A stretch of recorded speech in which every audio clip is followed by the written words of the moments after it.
Good afternoon. Welcome to the Meredith Select Workshop and meeting of May 5th at Meredith Community Center, 2014.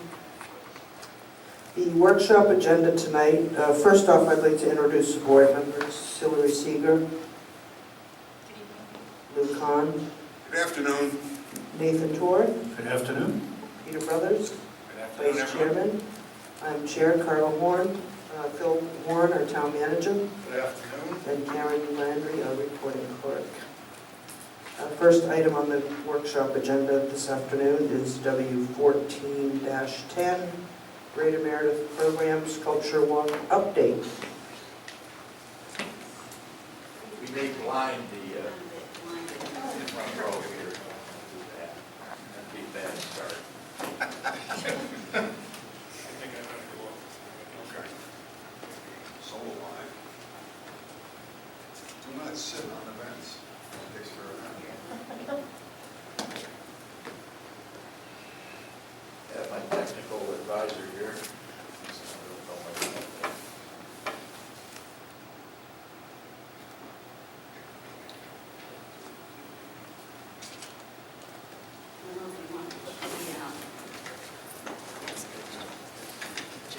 Can you function with the light now? Maybe some lights too. Who's getting the light? Oh, I'm sorry. Didn't even see that. So, thank you very much for the time you've given me today. You may have heard that the Greater Meredith program has been working on a Meredith Sculpture Walk. We've gotten into it over a year ago. In Genesis really was the project we did across the street from Town Hall called the Courtyard on Main Street. Do I need the... The mic, please, Okay. because it won't go over the TV, so Oh, okay. just, if you push it and the red light comes on, you're good. Will it pick up this far away? Or do I need to sit? Or? Probably sticking them up. Can you operate from the podium? I got a toggle, I think. Yeah, you probably, You want to do that? well, sit in front of it, either one, whatever works. If you sit, that'll Yeah, you gotta be a little closer to the mic. Okay. Let me Thanks. see. Thanks, Beth. Just introduce yourself, please, for the... Yep, fine. I'm Beth Lapham. I'm one of the board members of the Greater Meredith program. Is that too loud or is that okay? Perfect. Yeah. And as I was saying, the Meredith Sculpture Walk, which has been in the planning stage for a little over a year, grew out of the project that we did across from Town Hall called the Courtyard on Main Street. And when we did that project, which converted a fairly plain-looking runway between two buildings into what I think is really a lovely little pocket park, we decided at that time to put a couple of pods in to have sculptures present because that seemed like a nice way to dress the park up. So we did that, and the feedback from lots of people was, we really enjoy this. These sculptures are fun to look at, and it's pleasant. So from that grew our plan to develop the Meredith Sculpture Walk. Within the Greater Meredith program, we have the design committee, and many of the members of the design committee are members on the board. So we set out as our goal to create a sculpture walk, bringing some quality public art to Meredith.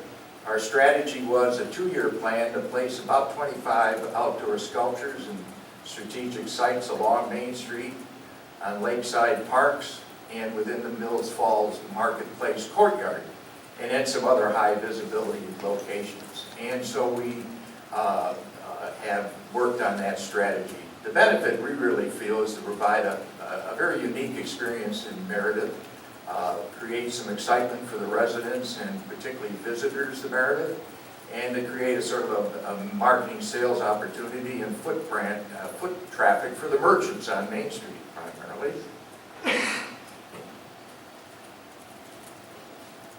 You'll recognize many of the committee members. Sandy Sullivan is co-chair with me. Catherine Rolfe, who runs Oglethorpe, owns it, is on the committee, very helpful. Jan Sanguidoce is up at Interlakes as an art teacher. Steve Hayden and Monica Philbin are local artists and have been really helpful. Nancy Rowley runs the craft store up on the hill. Phil Lonergan, we found, he's our Plymouth State University representative, and he's in their art department up there and a sculptor in his own. Many of you probably know Jim Bascom. He's a stonemason businessman here in town. And Fred Huntress is a long-term Meredith resident, taught school before that. Fran Ornstein is our web and graphic designer, put this little PowerPoint together and has done a great deal for us in the planning stage. And Nancy Levine, you see around town all the time. She was a lead person on the courtyard in developing that and designing that, and is really helpful throughout the community from a landscaping standpoint. We organized our project over a year ago by going around and selecting potential, we call them pod sites throughout Meredith. We've identified at this point, our total count is 28 pod sites that are on 24 particular sites, 24 different spots. We put together a web page on our Greater Meredith Program website, and Monica developed a Facebook page. These days, that's how social media runs. That's how you get the word out. We developed a call to artists and an application process. Again, instead of in the old days licking a stamp and addressing envelopes and sending them out to the sculptors, you put this material on the web and you put it in Facebook, and that's where the artists are looking. So we sent out over 150 invitations to sculptures and got back, as it all turned out, 28 applications from quality sculptures around New England. Our structure is to develop a series of teams that will do various functions in this project. Primary one is public relations team, and this is basically part of our effort to go out to the public and folks in town to make them aware of the program, the project. They also will be creating a brochure and a walking map which will identify throughout the town the sites where sculptures will be located or are located. Our ground team is going to work in all the individual sites, preparing those sites for installations. Basically, we're going to take the same approach as we did in the courtyard. You come up with a diameter, maybe 3 or 4 foot concrete piece that we get from Gilbert Block. They put reinforced bar through the middle, and you put that in the ground up to the ground's level.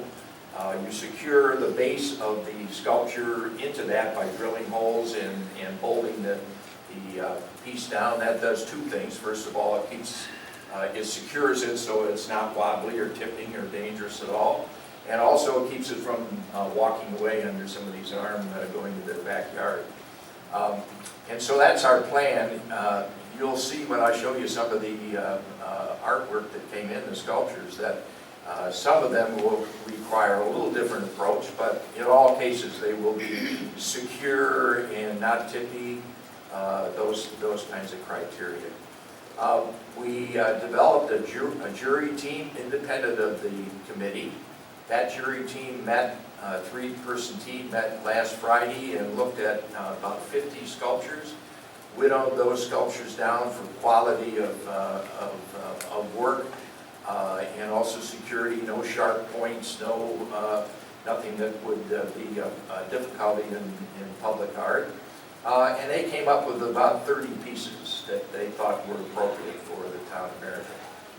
And so now we have gone forward with our contact team that will work with each artist to coordinate their installation. There will be a three-way, 3-part agreement between GMP, the landowner, and the artist, stating forth what each of those 3 parties are responsible for. And also we'll be doing independent publicity to generate interest in the sculpture walk, in addition to the brochure and the walking map. I've given you here about 3 pages or slides of sort of a cross reference of different spots around town that we developed very early. You can see the library here. We think a piece right in that public garden would be lovely. And we have a meeting with the library board to get approval for that. See no reason why they won't allow it. The site in the upper right is down in Mills Falls, right by the area where the falls comes down, goes underneath the bridge. The lower left is, you might recognize that, that's opposite the Vinnie's store on that little alleyway that goes down to Mills Falls Lower Plaza. The one on the right is the lower entrance to the parking lot of Mills Falls. And probably the first spot that people coming from the lights up Main Street will see in terms of placement of the sculpture. The corner of Lake and Main has a nice grassy spot that just really calls for a nice piece of sculpture, and Rusty, who owns that property, is consented to that. The Humiston building, it's a fairly ugly looking sidewalk side. You can see there's some mulch and some old plantings and so forth, but not much. Our intention there is that will hold at least 2 sculptures, and we will dress up around those sculptures from a landscaping standpoint. Landscaping will occur on each one of the pieces appropriate to what the site is. We'll work the ground and do a good job of dressing up the pods. The lower left is in Heskey Park. Probably won't be exactly in that location, but early on that seemed a way to represent the beginning of work in Heskey. And the one on the right is the Swayze house, which is Paul Eldridge's private house now. I think his mother was a Swayze, as I remember. His wife, Comeau. Upper left is our current courtyard, which has 2 pieces of sculpture. We'll be changing those pieces as part of the sculpture walk. Upper right is Community Park, right in the middle of town. The piece will not be located where that little symbol is. It will be in the grassy area rather than in the brickwork. We checked with Mike and Paul, and that they gave us some ideas where we could better locate it than where it's shown there. Lower left is Main and Dover. That's the building that Dave Dobbins owns. The little red used to be the lamp shop. He's apparently going to do quite a bit of work on that property this summer, his plan is, and so this will probably be a location next year rather than this year, because he feels that most of that grass will be construction area. So he said, we'd love to have you, and you're welcome back as soon as we finish our project. And this lower right piece is in Scenic Park, really the start of it. That's the walkway that we built a whole bunch of years ago around the back of Lago. And this is the first spot just heading toward Pleasant Street in Scenic Park. So that's just a cross-section of the potential sites, and you can see with the grass green and everything when we took those pictures. That was really back in last spring. So a lot has happened since then, and a lot of the sites have been identified since that period of time. Now, I wanted to give you a cross-section of the types of sculpture that are coming in terms of the applications. Some of these made it through in the jury process. Some of them didn't, but at least it'll give you a taste and feel for the level of sculpture that we're seeing. This is a bronze statue. It looks porcelain, but it's bronze. Attractive piece. This is Superdog here. This guy is a well-known sculptor and does these dogs as well as a bunch of different animals. Perfect for a park setting. These are kinetic, in other words, they move with the movement of wind. They rotate. It's an unusual repurposed metal piece. A couple of smaller items. Some interesting shapes and sizes. This is called Heartman. It's about 9 feet tall, really an interesting three-dimensional piece.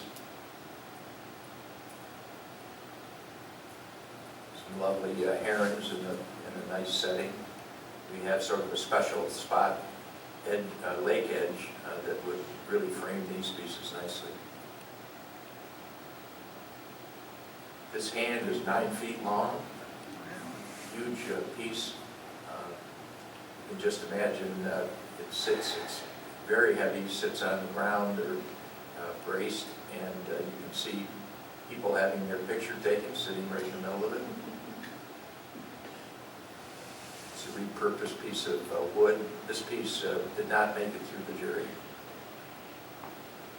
And for a small location, interesting little tortoise. Nice garden piece. This was in the Boston Flower Show this year. The piece submitted is the one on the left called Heron in Flight.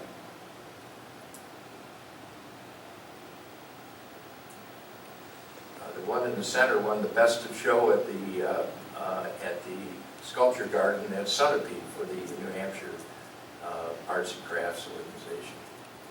Very intricate work on it. Welded up deer.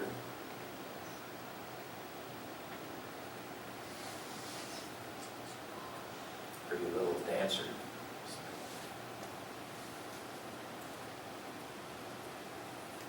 Sort of a cairn shape.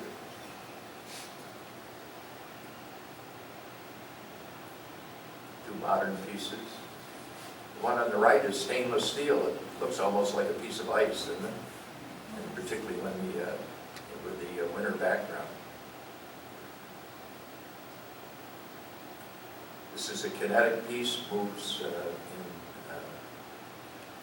a circle as the wind moves it. This is a big guy, kinetic piece that is about 20 feet tall. So that's sort of a profile of it. I didn't show them all, and as I say, we've gone through the jury process, so we're into this May 1st, and that's occurred. So on to June 1st, when we intend to begin installations with a target of 15 to 20 during this summertime. We'll have an official opening ceremony, celebration, and the artists and community will be invited. As I mentioned, we're going to, have begun the process of developing the brochure. Now that we know what the walk layout will be and who the artists will be, we're putting that together, and that'll be available. And it's interesting, each of these pieces will have a plaque at the bottom of them that will reflect the name of the artist and the name of the piece and various pieces of information. And they all probably will have this QR symbol that people who carry smartphones can put up against it, and it would take you to the artist's web site. Let me point out there'll be no prices mentioned anywhere. These pieces are not for sale. We're not receiving any commission. We're not representing them in any way. These pieces are on loan from us and not for sale. The artists, in putting these pieces in place, expect they expect that to get attention to their name, and then when people know their name, they go to their websites and perhaps commission a piece or buy something from their inventory. But pieces are not for sale; they're on loan.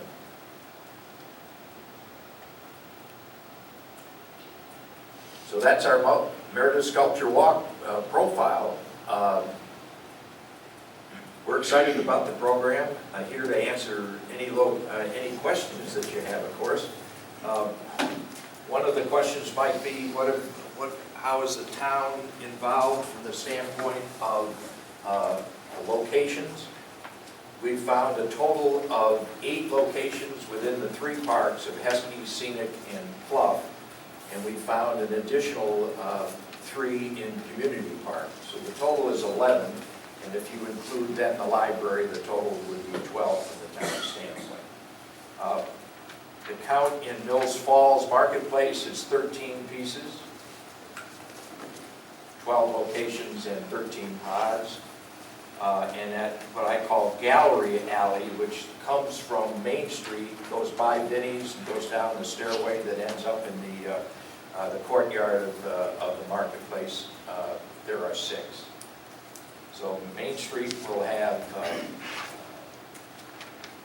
those 13. The parks would have up to 12, including Community Park. And that Gallery Alley in the lower courtyard would have 6 pieces. So that's a total of 24 proposed sites, and within those 24 sites, the potential of 28 pieces, because some of the sites will take more than 1 piece. Thanks, Bev. Any comments? Joe, Questions? what's the length of time on this? Is there, as far as going through winter, or just a summer type project, some carryover or what? Yeah, we see this as an ongoing program. The average length of the contract with the artist will be 12 to 14 months. So at this point, it would carry them over into next summer. And we will do another call when it's appropriate. We will have what we're calling the bench. Those are pieces that were made available to us, but we won't be able to use this year. We're talking to those artists to carry them over to replace those that need replacing over the course of time. Of course, we're as many of us doing, we're leading toward the 2018 250th. And at that point, I think we'll have a really good, solid reputation. We'll have good pieces in place, and it'll be just one more thing in the town to celebrate our 250th. One other quick question. What's the liability? How are we working on that? Yep. In the major artists who are, the names, and I could show you some of those through there, they carry their own liability insurance. In those cases where the artist doesn't have liability insurance, I would be looking for the town to be able in some way to include them in blanket coverage within their insurance. In the case of the Inn at Mills Falls, we've been told by Rusty that all the pieces that will be there will be covered under his policy unless the artist has his own. And he's approached his insurance company and said to them, I need this to be done. And they said, we'll go after that, we'll include it in the policy. So if assuming the town is able to cover the pieces that don't need covering, and at this point I don't have a count because we haven't made the contact with each of the artists. But if the town were willing to include those within their blanket coverage, that certainly would be very helpful.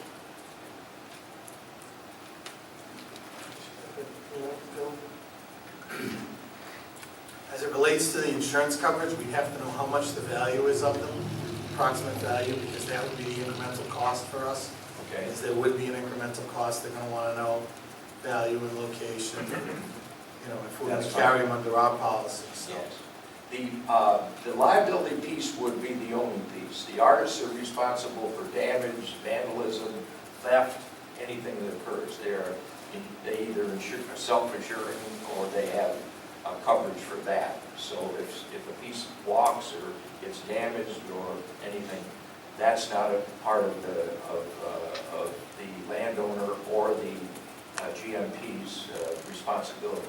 It's only in the case of a piece of liability. We have been very specific, we were very specific to our jury to say that we do not want a piece to make it through the jury that is any way a dangerous piece. Sharp edge, tippy, unable to be secured to the ground. We just don't want those pieces, and we had several that were thrown out on that basis. And our jury, the jury of 3, are people who are either sculptors of their own or run galleries. So they know how these pieces are protected against tip. So you're only looking for us to extend our liability coverage, not fire theft damage. That's right, Okay. liability only. Yeah, they may, I don't know, the insurance company may want to see what they are before they extend it, but So Phil, that would include if a child is climbing on it and falls, and yes. Yeah, that's the liability. that would be a concern. Yep. That's why we were so careful to, in the first case, select pieces that, you know, they're not gonna run into or get involved in. Kids will be kids, they may climb on them.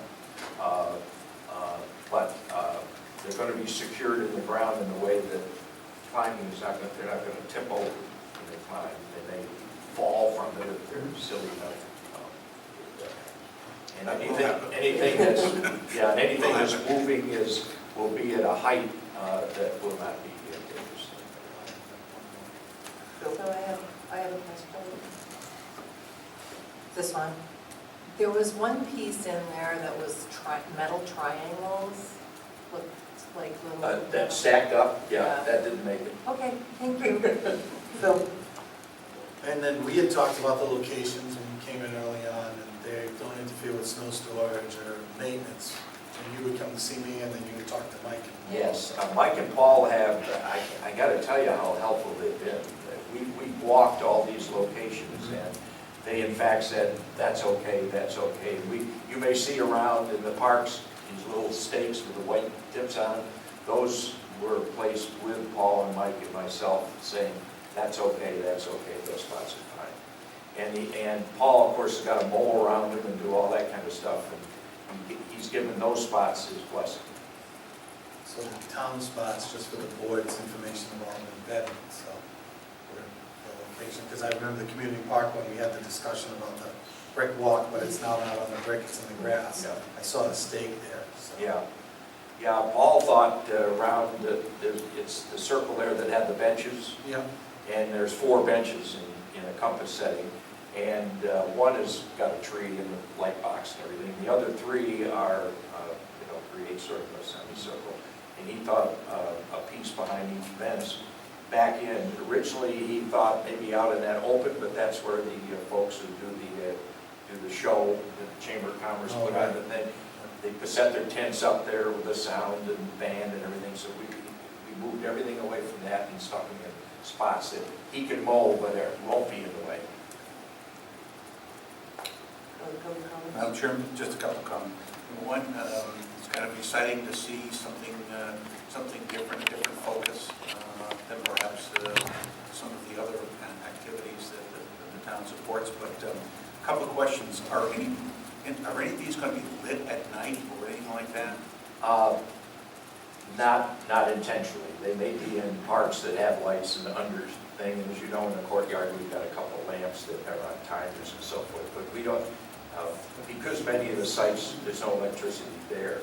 If you go along scenic, there's street lights along that opposite the bank and so forth, and some of those pieces would be there. They'd be lit by that kind of lighting, but not, there's no lighting on them. And that's usually better, according to the experts. Nighttime, they sort of disappear, and people Yeah. don't. And I think that was the point, plus just the electricity and additional liability, that type of thing. Yeah. Nothing is running Entrenching water. and those types of things to get electricity to some of those sites, I think would be a little bit more disruptive. Yeah.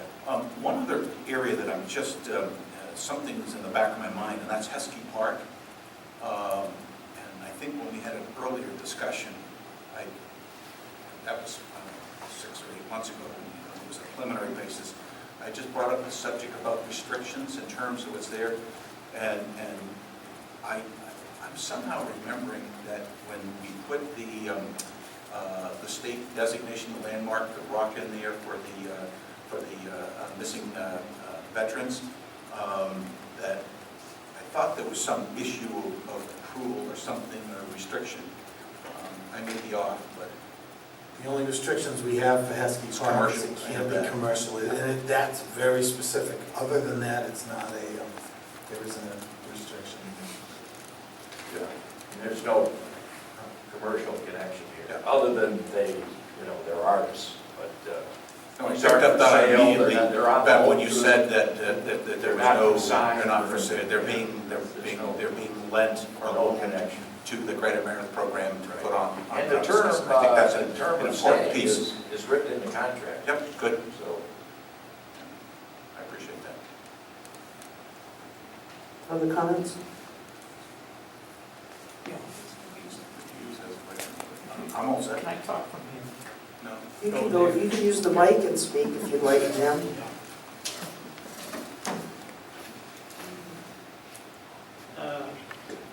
Regards to Peter's statement about Heskey Park, what's there was all approved, the discussion that created the furor over that park was a different display that was kind of real offensive to the Board of Selectmen, and more particularly me. I guess I was the lead on that one. And so we ended up not allowing a very large situation that wanted to go in there. Strictly as war memorials it was, but it was. That was in lieu of the rock itself. It was some sort of a The rough. fairly significant sculpture, is that correct? That's correct, Yeah, and the okay. rock went in place of it. Yeah, okay. A nice, simple piece that showed New Hampshire effort. Thank you, Jim. It's coming back to me now, thank you. There was something. This is just an update. It's an update. If the board has no problems with it, we just move on. It's not anything that's going to require a vote. The only unknown is the insurance. I can get back to the board on that, but I can't see that. If it's only liability, I can't see it being a significant amount. The fire theft, that would damage, that's where the money would be. that's on the artist. Okay, Yeah. so then that's, yeah. Certainly. And that'll be in the freeway agreement. Right. Thanks, Bev. Thank you. Thank you. Looking forward to the beautification, more beautification in town. Next item on the workshop agenda, W14-11, cable TV franchise renewal. Bill? Thank you. If you bear with us 1 second. I'm just going to move the table. So Kate, the attorney, can come to the table.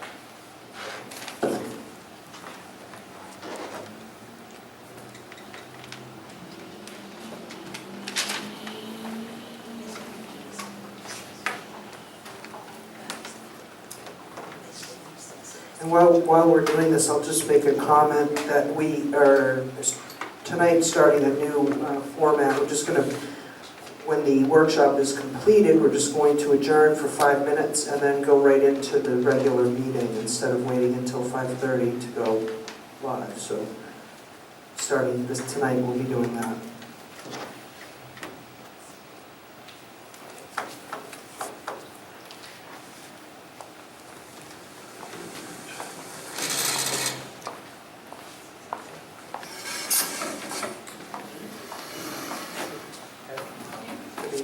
To review this, we have Attorney Catherine Miller from who represented the Cable TV Consortium and negotiated the contract. You also have in your packet a copy of the memorandum from Kate and the franchise agreement. Kate is here to explain the outcome of our negotiations, what we need to do at this point, and the results of that negotiation. You will have to have a hearing, but I'll let Kate explain the process. Thanks.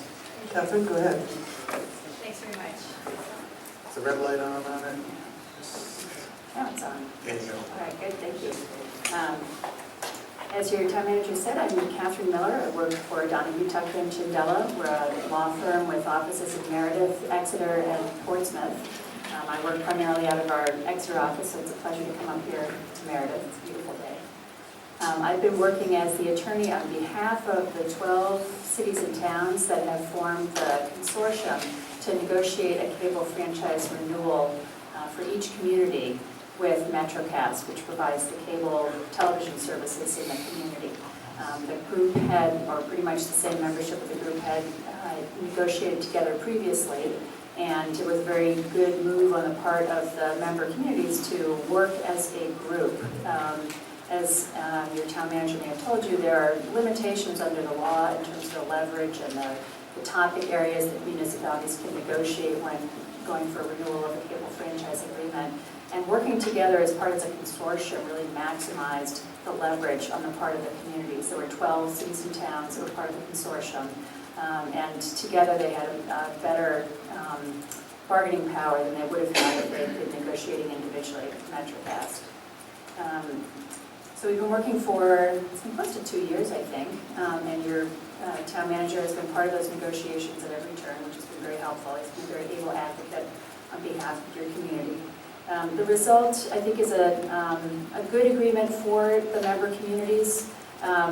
It's not everything that anyone would have wanted, and part of that is due to the economics of the cable business, and part of it's due to the limitations in the law. But I think under the circumstances, Meredith has a very good agreement, and the best that it could negotiate under the law as it stands now. So I think you received a outline that sort of went through some of the key kind of business terms of the proposal. The group negotiated a template agreement and spent the bulk of our time talking with MetroCast about that one template document, and then it was customized for each community. So the memo that I prepared for you a little earlier has kind of a table that shows the existing franchise agreement and the new provisions on some of the key business terms. The original franchise agreement was for a longer term. The renewal proposal is for a 10-year term. The cable industry is very fluid right now. A lot of content is moving more to internet. The franchise agreement does not cover internet services, even though MetroCast provides internet service to a lot of subscribers through the same facility that the cable television services come. So the franchise agreement only covers cable television services. It also doesn't cover phone services. So some folks get phone as well through MetroCast. This franchise agreement is only the cable services, which is a kind of a confusing thing. The Board of Selectmen is the franchising authority under state and federal law. You have jurisdiction to negotiate a renewal of the cable franchise. Federal law and state law recognizes that the cable company is using your public right-of-way, which is town land, in order to reach all of the subscribers in the community. And therefore you have a role in negotiating the franchise and allowing them to be there in your public right-of-way. So the franchise agreement does not deal with telephone and internet services, except to a very limited degree having to do with some internet, which MetroCast was willing to include, although the communities that were negotiating did not have the ability to require it or anything more, but they were gracious enough to continue some of the existing benefits they've been providing to municipalities for internet service. So the institutional network that was set up in some communities under the earlier franchise agreement, it's a network that can connect facilities within the town. But MetroCast will continue to maintain that and to provide that service going forward, which is a benefit to communities that have it. So that's a plus. There is a discounted rate for the services through the INET for internet services, and I believe there's a separate letter that has to do with internet service to the community, where, again, as I mentioned, MetroCast is unilaterally agreeing to continue some of its programs for free and reduced price internet service for municipalities, even though it's not something that the towns could force their hands on. One of the things that was important to include in this new franchise agreement is the ability for the towns to assess tax for MetroCast's use of the public rights-of-way. There's a lot of litigation going on now with Fairpoint and some of the other utility companies regarding use of the public right-of-way. State law requires any time that public land is being used for a private purpose that property taxes be assessed on that use, and that the agreement for use of the public property needs to include a provision requiring payment of taxes. So under the old franchise agreement, that area of law had not really been developed. So none of the old franchise agreements had anything about paying property taxes in the cable franchise agreement. This new agreement says that to the extent the town does assess property taxes on MetroCast for its use of the public right-of-way, it's authorized to do so. So it gives you the opportunity to do that.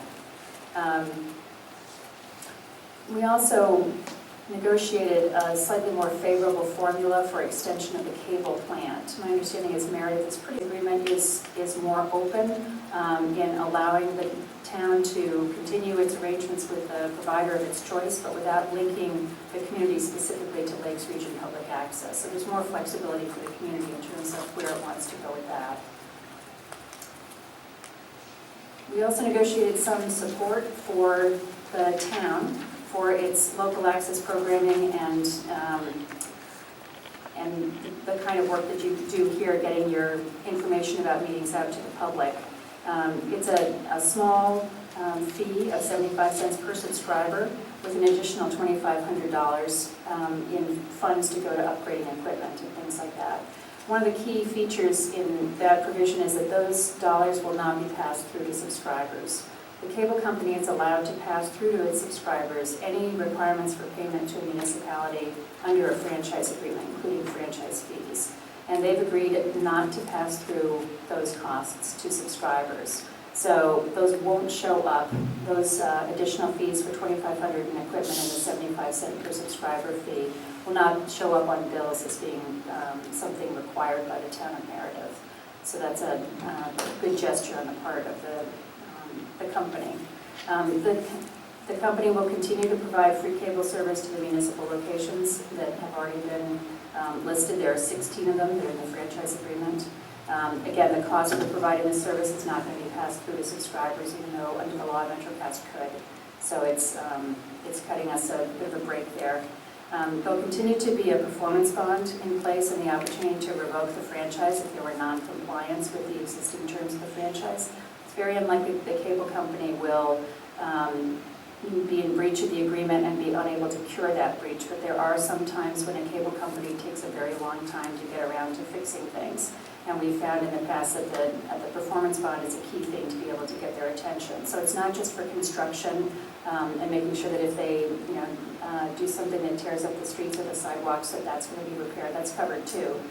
But it also means compliance with any of the other terms of the agreement having to do with franchise fees or the local access programming or anything else in the agreement.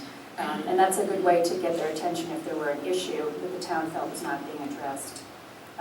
We also have incorporated more up-to-date customer service regulations. They're the ones that are promulgated by the Federal Communications Commission. I won't pretend that they are great. I won't pretend that everyone will be thrilled with customer service, but it's a more standardized body of regulations that had previously been covered under the other franchise agreement. If there are issues with subscribers in the community, you as the franchising authority may hear about that. There are local representatives. Moira Campbell, I think, covers this region. And I'd certainly recommend that if there were ever concerns that came to you or to your town manager over service that wasn't being provided or was not to the satisfaction of subscribers, that you contact her, because she can often escalate complaints within the company and get them resolved more quickly. The performance bond is set at $25,000, which is not a large figure. It's less than the previous performance bond because they've pretty much built out the system at this point. $25,000 is still enough to get their attention. So if there were something that was not going attended to and the town needed to call the performance bond, that would certainly get their attention. And they're obligated to give you annual reports showing the rates and services and some of the status of the cable system. So you can look for that on an annual basis. Some of the topics that were not part of our negotiations are off the table because we have no jurisdiction over them. And those are often the areas that people get the most upset about. It includes cable rates, so the prices for cable, which have been going up faster than the rate of inflation for many years now. It doesn't include any of the technology that's used. If folks wanted them to use different technology or provide different technology to subscribers, that's not something that we can negotiate over. And it also doesn't cover the programming choices. So how they provide programming, how they bundle and package programming, all those types of things. Many people would prefer to have a la carte programming. Those are all areas that are beyond your jurisdiction.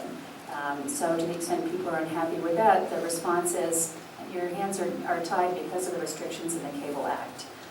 When the Cable Act was drafted, the idea was there would be many, many small cable companies all competing for your business, and they would all be in competition to provide better service and lower prices. What's happened instead is that you end up in a place like New Hampshire with basically one cable company in every community, so there's no competition head-to-head with another cable operator. So those market controls on price and service have never come to pass. With changes in the marketplace, more competition from satellite providers, more internet content being available, we may see some changes in terms of the kind of monopoly control that cable has had for the last 20 years or so over video content. But the good news is you've got a solid franchise going forward for the next 10 years. The next step, as the town manager mentioned, is to have a public hearing so that members of the public can comment on this.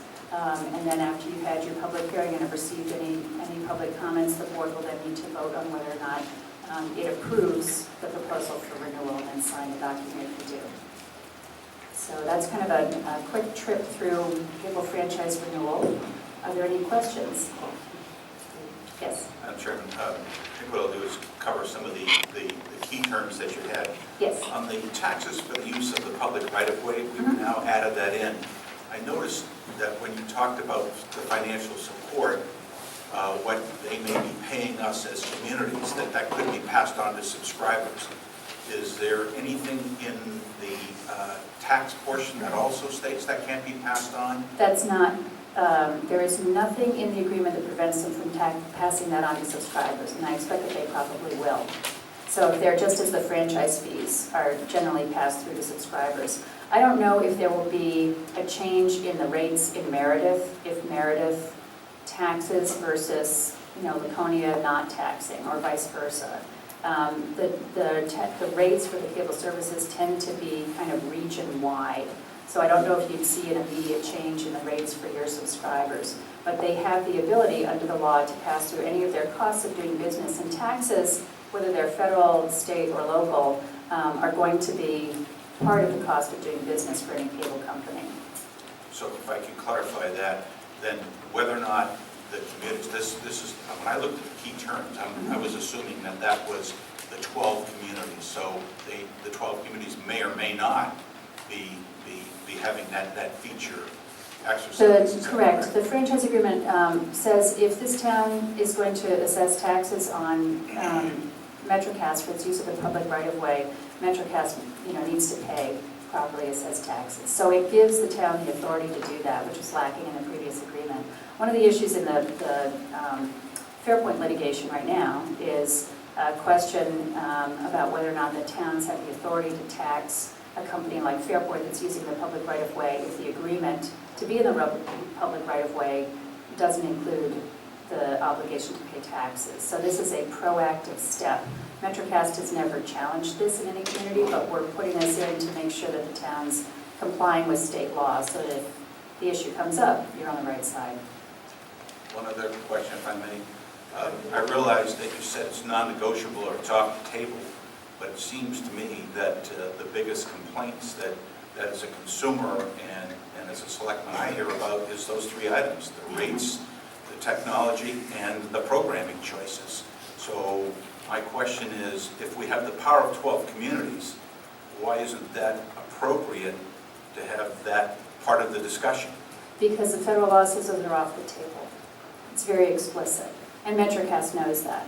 So if the 12 communities say, we're not going to agree to renew the cable franchise because you don't agree to bring your rates down, they'll say, that's not a valid reason to not renew the franchise. And all the cards, unfortunately, are in their hand. If the town does not renew a cable franchise when the proposal from the cable company has been reasonable, from the perspective of sort of a national review of cable franchises across the country, from a financial perspective, then they can impose what's called a formal proposal for renewal, which has no negotiation at all on the part of the municipality and is just imposed on the community. So as I said, the original plan for how the cable industry would be regulated was faith in the market, that there would be many competing operators in every community and would, just like there are different, brands of milk that you can buy, you can choose which one you want based on a lot of different things. In the cable industry, that's not come to pass, but the law that was passed in the 1980s has not changed with regard to those jurisdictional areas. So I would say write to your congressman and say that you don't like that. Madam Chairman, just a follow-up, if I may. Well, I mean, when we talk about reasonableness, my cable TV through MetroCast has shown at least a 5 or more % increase, which is way over CPI consistently for the 5 or 6, 7 years. So if we are required to exercise constraint by not negotiating that, it would seem to me that it would be reasonable for them to also employ that same tactic. I mean, I think this is what you hear everybody talking about. There is no other competition in our area, and if you read their agreement, they actually make sure that there won't be by putting, I can't remember, it was on page 63 or 64, where they said if somebody else comes in, then they can't offer a product or offer different services for less. So and we're going to agree that's to not that. about the rates, but that is about the ability of the community to negotiate a more favorable franchise agreement. That is currently the law in New Hampshire that was passed with, I'm sure, the lobbying efforts of the cable industry behind it. There's a bill in the legislature that's supported by the Municipal Association and by our office to change that law. Because right now, it's very difficult for a competing cable company to come in and get a new franchise agreement because the terms cannot be more favorable or less burdensome than the existing franchise agreement. Our office has negotiated the only competitive cable franchise in the state, but there are a number of others that are pending. And part of the challenge in negotiating those is that so-called, level playing field law. The cable laws were written by the cable industry, and the reasonableness standard is not compared to some sort of objective standard of reasonableness or costliness, but compared to what other cable companies are doing. So MetroCast would be compared to Comcast and to Charter and to Time Warner, and they would say, well, Comcast is charging really high fees too, so it must be reasonable. This is the closed universe in which cable lives. And it's all at the expense of us as the It consumers. is, and the law is not in your favor, I would say, but it's what we have. George? Thank you, I think. So I have a question then, and it actually goes to what Peter was just saying. On page 21, section 2.2, non-exclusivity, says that another cable company or competing cable company, such as maybe Verizon Fios or Comcast or one of the ones you mentioned, could come in. And does that just mean it goes back here and then they can come in, but they can't offer better service or higher rate or lower rates? Let me find that one again, because I'm not finding it exactly what we're talking about. Say it again. Which section? It's on page 21, section 2.2, non-exclusivity. Yep. So by law, federal and state law, franchises can't be exclusive. So Meredith can't sign a franchise agreement with MetroCast saying you will not do a franchise agreement with any other company. So that's the non-exclusivity. So you have the right to do a franchise with, say, TDS, which is coming into communities where it provides telephone service and seeking a cable television franchise, because it's already up on the poles, it can use the same facilities to get its signal out. So it's going into the communities where it provides service and getting a competitive franchise. So what it means is that this level playing field law, that the existing franchise with MetroCast or Charter, whoever is providing the cable service in the community, is sort of the template for the proposal that TDS is providing. And if the existing cable operator covers the whole town, TDS should cover the whole town. If they provide a local access channel, there should be a parallel provision in the franchise agreement with TDS. If there are franchise fees at a certain amount, it should be the same amount for TDS. So they should be essentially parallel. But are you saying that they can't charge less to the consumer? No, this is about the franchise agreement. The franchise agreement has nothing in it whatsoever about the rates for subscribers. So the franchise agreement is about the terms that the town negotiates for using the facilities in the town. So we It's can't not give about them a more favorable franchise agreement, but Correct. they could come in and charge less to the consumer if they Oh, wanted to. yes, they could. Okay, and I bet they will. Thank So, you. yeah. Lou? Along that line, are you saying that if a competitor came in, they would be bound by the 5 homes in half a mile provision? That's a good question. It's very hard to line up apples and apples exactly between two different franchise agreements. And if you have a newcomer coming in, there's a recognition that they can't be built out to 100% of the town on day one necessarily. The cable companies, all of them took some years to build out. So there is some understanding that they're going to need to spend some time building out, and there is a reasonableness standard built into the FCC's rules on this stuff. The general business terms and the burden overall on the franchise holders need to be roughly equivalent. So the way we've interpreted that, and there isn't a lot of case law on this, is to mean if you look at the terms that can be sort of monetized. So what are the franchise fees? How much support to the community is the company providing? What does it cost to them in order to serve the whole community? What's the length of term? What are essentially the things that make a difference to them in terms of their bottom line? If those are roughly equivalent, then that should be considered okay under the current law in New Hampshire. If one franchise agreement has no franchise fees and the other one has 5% of the revenue from the cable company in the community as a franchise fee, those would probably not be seen as the same. If one wanted to have a more restrictive formula for build-out, that would probably not be seen as parallel. Within an agreement, there can probably be some trading around in terms of the costs. The question I was asking, could they have a less restrictive build-out provision? What I'm saying is, under the law, you look at the contract overall. So overall, is it more burdensome and less favorable? So generally, it's not word for word because it's very hard to match up the provisions exactly. So you look for the overall burden or benefit on the companies. I would say if your community likes that, you should insist on it. Nate? No, I'm just a little frustrated, that's all, thank you. Well, I would say your relief is to get the federal laws changed. They've been in place for a long time, and they were written to protect the cable companies, and there's no better way to say it. It's about equivalent to what we have for insurance in the state. Well, it's actually worse because you have an insurance commissioner, but cable is not regulated by anybody. There's a limited regulation by the FCC, but basically it's an unregulated monopoly. It's like a utility company because it's a natural monopoly because companies can't afford to come in and compete in the same area. But unlike a public utility, it's not regulated. So the PUC has no control over it. It's explicitly excluded from the definition of a public utility. So it was an experiment in the market control, which has not panned out well for the subscribers.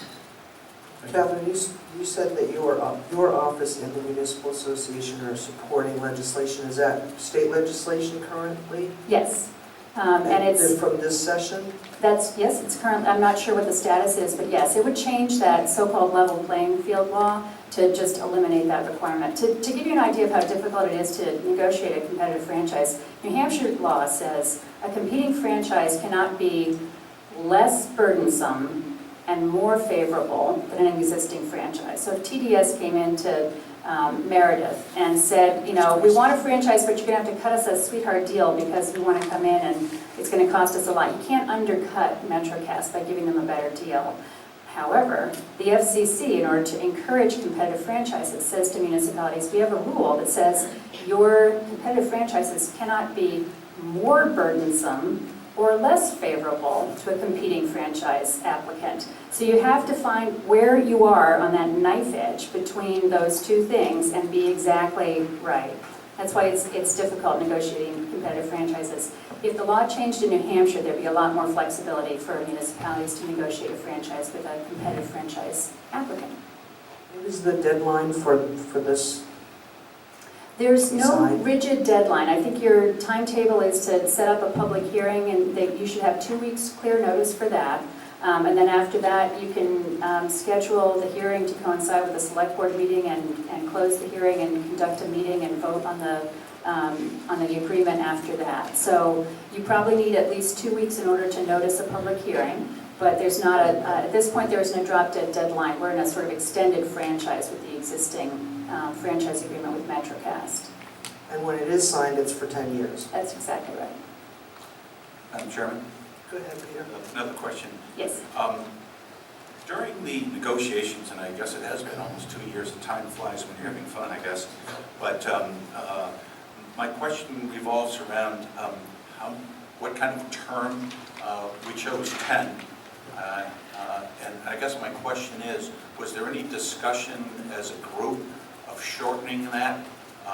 And the reason I ask that question is with the technological changes that have happened even the last 5 years, 10 years is almost an eternity. And it doesn't appear for me from any language that I read in here that there's any real incentive for them to, shall we say, improve or meet new technologies. If they have a 10-year agreement, they'll just say, you've got the agreement. So their If you've got incentive, 5 or something like that, there might be a little bit more, shall we say, attention to that, because I'm convinced that this technology is moving in leaps and bounds, and if we don't start looking at the other alternatives in terms of internet service and some of the other aspects of it, we're basically going to have an inferior product with respect to, let's say, other more competitive business environments on the business or commercial side, where you negotiate what you can negotiate, and that those particular providers seem to appreciate that there is competition versus all in one. as I mentioned, they're an economic monopoly. So their pressure to continue to provide up-to-date technical service is that they will lose customers if they don't. They're already losing customers, so they have an incentive to try to keep up to date in order to retain customers. The technology that they deploy is not something that we have jurisdiction over. So it is, at this point, better to have an agreement that locks in place some of the benefits they do provide. And even though we don't have jurisdiction over it legally, they've given us the ability to have this internet service that at very favorable terms to the community, free cable service and some of these other payments that are not typical. I can tell you, I've done probably 25 other cable franchises, and this agreement is better for these 12 communities than almost any other agreement I've done in New Hampshire. So the bargaining power of the 12 municipalities was definitely enhanced by working together. The value for the company of a franchise agreement of 10 years is significant, and MetroCast was willing to provide the benefits that are in here because of the 10-year term. I think if the communities had looked for a less than 10-year term, all of that good stuff would have been stripped out. All the stuff that was not essentially, required or something that we had the leverage to be able to insist on. Some franchise holders are looking for 15-year terms. We sometimes do shorter terms in other communities. I would say, based on the benefits that you're getting here, it's better to keep it, because then no matter what changes in terms of the technology, MetroCast is on the hook to at least provide these kinds of services. I have a feeling that in 10 years, cable will be a dinosaur. I think it's already becoming a dinosaur in terms of the way that the services are delivered. I think things are going to change a lot, but I would bet that your constituents don't want to lose their cable. They probably want to be able to continue to use cable to the extent they want it, and to the extent they drop it and move to satellite or online services, that's definitely a national trend. So I think more and more people are going to be giving it up over the next 10 years. So it'll be a very different picture. The renewal process takes a long time. Federal law gives 3 years for the so-called renewal window. So if you did a 5-year term, you'd be back in negotiations in 2 years, and I think probably Mr. Warren doesn't want to have to go to all those meetings again. So there are benefits to shorter terms sometimes. I think given the elements of this franchise agreement that's proposed by MetroCast, you're well placed to lock those in for 10 years as opposed to going to a shorter term and getting fewer, none of those benefits. I appreciate the discussion, and I think sometimes it's sitting here reading something and not being a part of those negotiations and the dialogue makes it more difficult. And so I appreciate that information, but it's still, as as you can probably tell, the frustration as a consumer is showing through on a pretty strong basis. But so I appreciate what's been done, and I know Phil said it's been a long haul, but I just I feel like we're in a position where I got 2 lumps of coal, and I've got to choose the one that's the biggest nugget, and instead of the smallest. And I don't use coal anymore. So actually, I don't have cable TV, so I have to tell you, even though I negotiate all these, it's, I think it's a lot of money. Well, that's really the For what last you get. step for most of us, is Yep. to pull the plug. So I hear you. But I appreciate Thank your you. candidness. Thank you. So Phil, we can schedule a public hearing for maybe midsummer? You want I was to actually wait until I was so actually midsummer residents able to show up, or? I was going to schedule it for either the meeting of the 16th of June or July 7th. May I ask not to schedule it for the 16th of June because that's Motorcycle Week? Fine by me. I just think that would be a bad time because people wouldn't want to be out driving around to come to a hearing that Do it that July week. 7th. Do it July 7th if that's what you want. Thank you for the information, Catherine. All right, if there are no more questions, I will take them. Thank you. Thank you. Thank you very much. Thanks.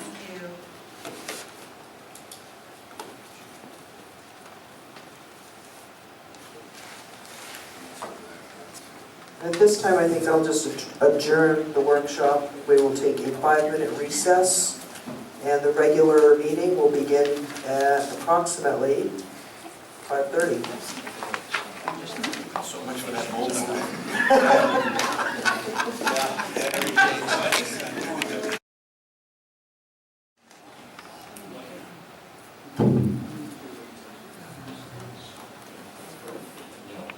Good evening, welcome to the Meredith Select Board meeting of May 5th. I would ask that you stand and join for the Pledge of Allegiance. Pledge allegiance to the flag of the United States of America and to the republic for which it stands, one nation, under God, indivisible, with liberty and justice for all.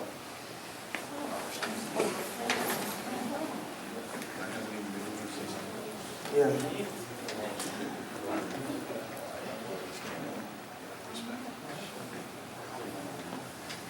Well, actually, I'm going to ask everyone to stand again, and with great sadness, help me remember our good friend and colleague, Bill Edney, for a moment of silence.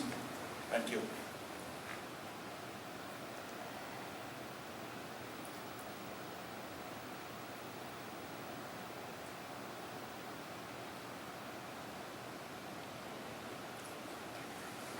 Thank you. Madam Chair, if I could on that note, Bill Edney started work here for the town of Meredith on August 27th, 2001. Prior to that, Bill was the code enforcement officer in Newmarket in the town of Durham. Bill owned his own construction company. He was a government building inspector during one of the hurricanes in the 90s. He also owned his own construction company and a couple of restaurants. And anybody that knows Bill or had the pleasure of working with him will attest to the fact that Bill was an integral part of this community, had woven himself into the fabric of the community of the town of Meredith. And I know from the standpoint of the town hall, the employees and all the employees of the town of Meredith, he will be dearly missed. Thank you. Thanks, Phil. Excuse me, I apologize. At this time, I will take roll call of the members. Hillary Seeger, Present. Lou Khan, Good evening. Nate Tor, Peter Brothers, Vice Chair. Good evening, everyone. I'm Carla Horn, Chairman, and Phil Warren, our Town Manager. Good evening. Karen Landry, Recording Clerk. Thank you.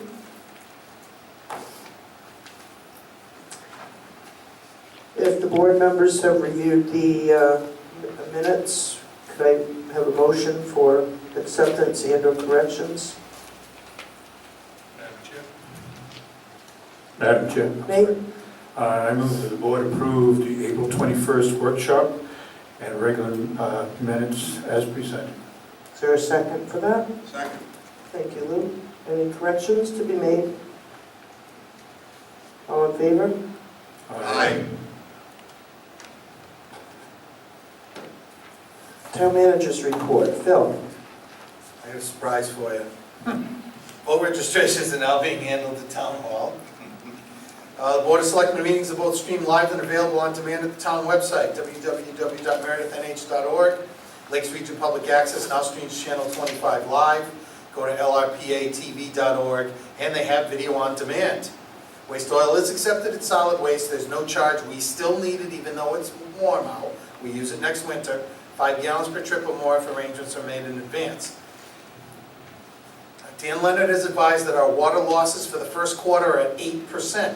We're very aggressive here, keeping losses under 10%. As you may know, frost and cold is a contributor to breaks and losses. Maintaining 8% during the winter is encouraging.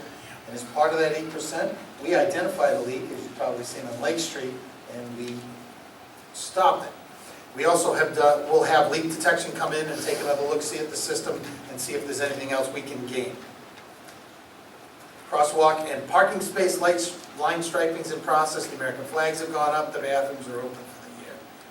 CIP meetings begin this week, Wednesday, 4 to 6 p.m. in the annex.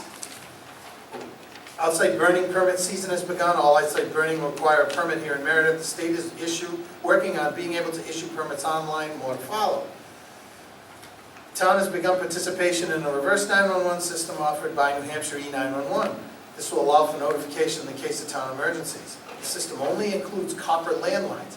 Inclusion for cell phones and voice over IP phone lines is by sign up at www.nhe911.org/self-registration, and it is on the town website.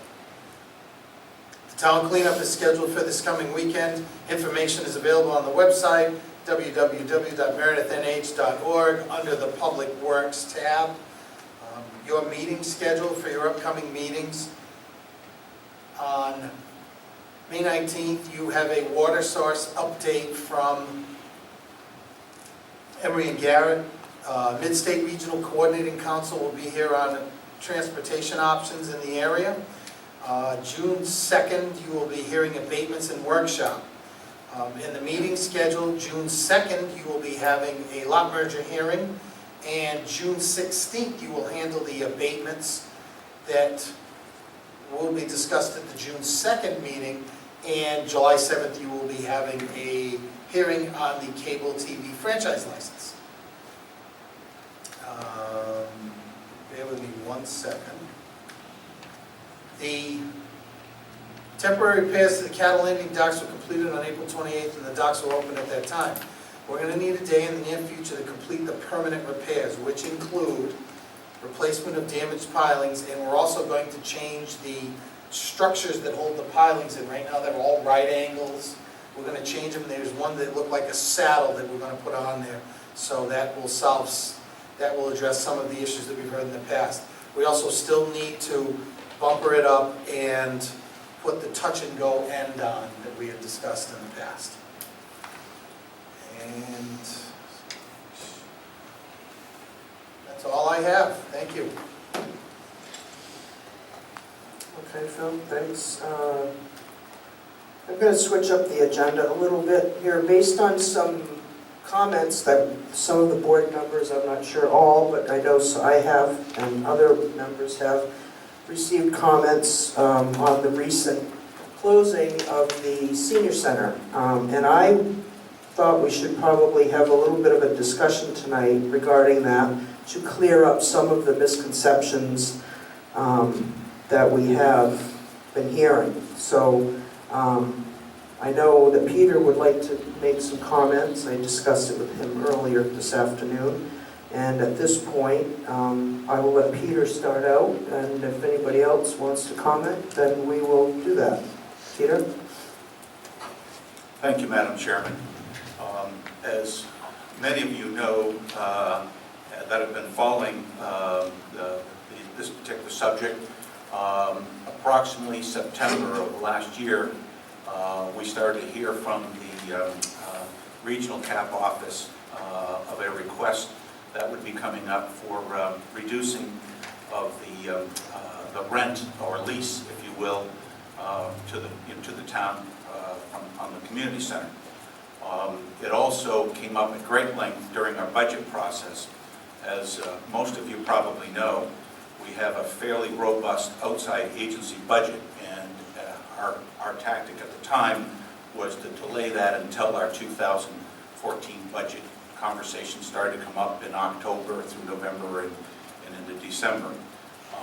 And the reason for that is it would be effective probably in the 2014 budget from a town perspective. It is and was approximately a $14,400 revenue offset that the lease since 2010 was being carried by CAP for both their use of the community center with their meals and programs using the kitchen facilities and the office. So during that particular time, we looked at all of our outside agencies, and during that time, you look at on an annual basis at the program that's being offered.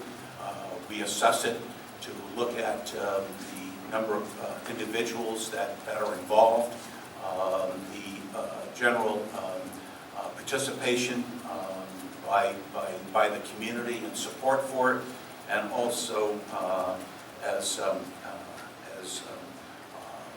shall we say, services that the town of Meredith most likely wouldn't and couldn't provide more effectively than some other outside agencies. The CAP lease itself was discussed pretty much at length during our budget process, and we had a request to reduce the rent from CAP to $8,000 from the $14,400.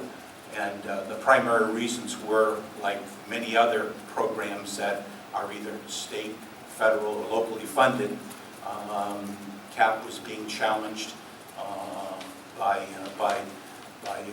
federal funds and state funds not being available in the numbers that they had in the past.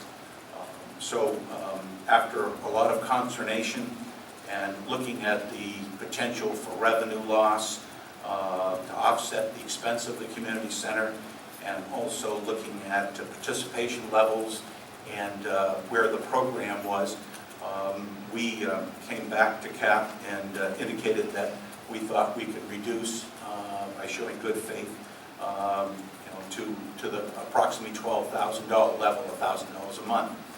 And I guess that was considered fairly carefully by CAP in the Manchester and Concord regional offices, and we were notified just shortly before their public release that they were going to be ending their lease with the community center as of June 30th.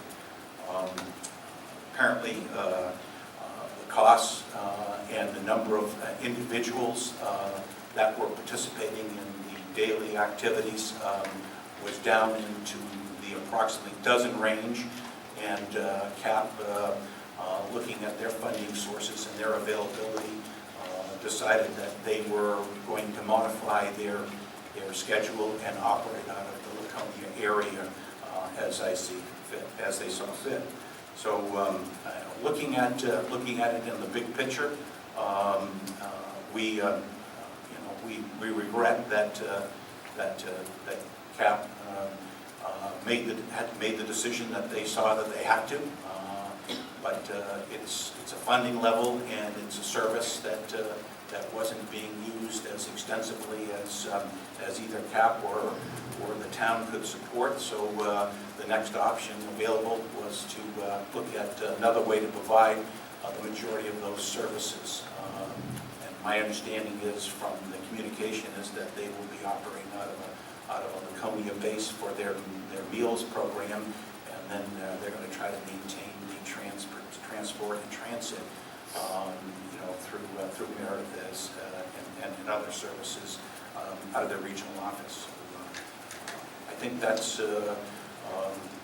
where the selectmen, or at least this selectman, wanted the public to understand that it wasn't a decision that we made at budget time lightly, that we fully funded outside agencies and at pretty much the same level that we have the last several years, and we tried to do our level best to look at the program and the number of citizens that were utilizing that service, and the budget constraints we had. So therefore, ended up making that decision to support the request, but in a more modest fashion than originally requested. Thank you. Thanks, Peter. Any comments, Helen? No? Well, I'd just like to add to that, it's concerning to me when I'm very supportive of seniors, and I always will be, and when I feel the need that we need to explain it, that's what we will do as your board members, because first off, I think that the legislature cutting cap funding, state cap funding, is downshifting into our laps, where we have to try to come up with ways to provide quality services and maintain our town, and sometimes they're very difficult decisions that we make, and I feel a little bit better about at least trying to explain to the public as to why the cap had closed the program. And with that being said, Phil had one other item. I'm sorry, we're all over the place tonight. This was a letter from Greater Meredith Program to Phil and the board recently, requesting that we consider, let me just read it and make it easier. The Greater Meredith Program would like to suggest that the park be referred to as the community park on Main Street to identify it more clearly. I guess they're finding some confusion, and we just wanted to bring it to the board's attention and see if the board had any appetite for changing it to the community park on Main Street. Board members, my comment is, I think it's the only community park in town, so I think it should just stay the way it is, but that's my opinion. Any other comments on that from the board?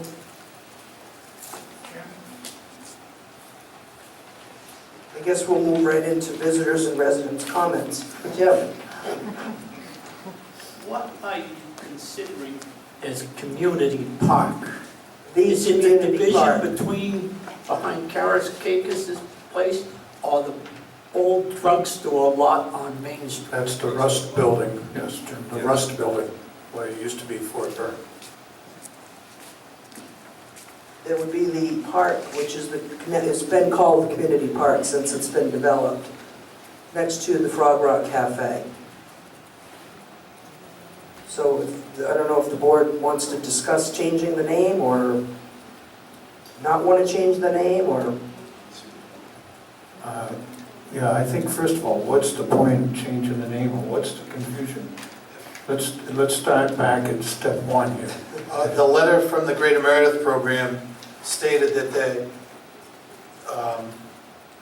they state that a number of organizations have found that the name is confusing to the public when holding events there, and this is again from the Greater Meredith Program. They would like that it be referred to as the community park on Main Street to identify it more clearly. That's their request. So all you're going to do is go from community park to community park on Main Street, I guess. We have to remake the sign. Madam Chairwoman, Yes. I have no problem with that if that's going to clarify it for people. Do we need to do anything, Phil? Put up a sign. Well, yeah, you have to put up a sign, and then we can rework our forms that basically say, so they say community park on Main Street, but it doesn't. No. I think having a sign that says community park on Main Street, when it's on Main Street, is kind of silly. So if you want to change the official name to the community park on Main Street, okay, but I wouldn't change the sign.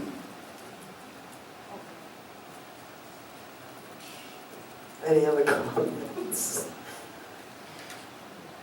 I say stay with community park, just put a sign out. Still the same. Lots of help. Sorry, Phil. Would you, correct me if I'm wrong, I'm hearing that a sign that says community park, placed on the community park grounds, that is located on Main Street would be sufficient? Yes. As far as I'm concerned, it would be. Okay. I'm in favor of that. Okay, then we will make that happen, and I will notify the Greater Meredith program. An inexpensive sign. Yes, okay, absolutely, absolutely. Understood. I'm sorry, back to visitors and residents' comments. Do we have any? Just state your name, please, sir. My name is Robert Franks. I am a citizen of Meredith. And this group that we have sitting right here are all senior citizens who are participating in that program that we have here, well, had here. And we're all workers there. We all drive, work in the kitchen, do what has to be done in order to make this program work. So if you need any input, I've got plenty of background right here. Folks have been doing this for several years, so it's nothing new to us. We were appalled the other day when we were called together by the group from Concord. The director came in and told us, this is it, we're closing this down. There's been some money situations, so, well, thank you. So as a consequence, we can't afford to do this anymore, and we asked some specific questions, and they said, well, compromise didn't work, and that was it. So we're shutting it down, and we're moving all of the citizens, senior citizens, that want a congregate meal. Now, when I speak about a congregate meal, I mean where we sit down and eat and be served. This food was coming up from Concord. I'm sure, I hope you're all aware of how that program works. But that food was coming up, and then we break it out here and we serve the folks that come in.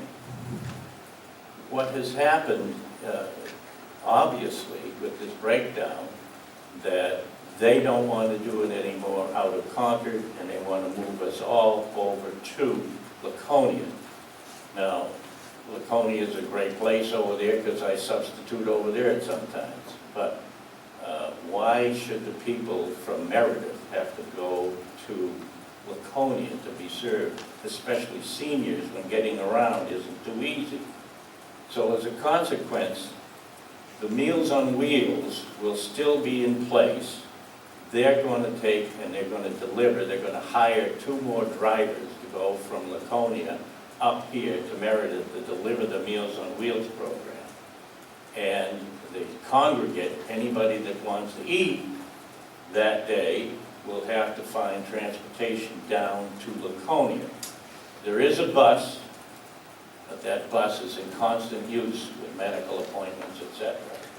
So as a consequence, our people aren't being able to go down there. So what happens to the seniors in Meredith that want to gather together? Because this gathering is not only a meal. I mean, half the time you don't care about the meal. It's the social thing. They're getting together.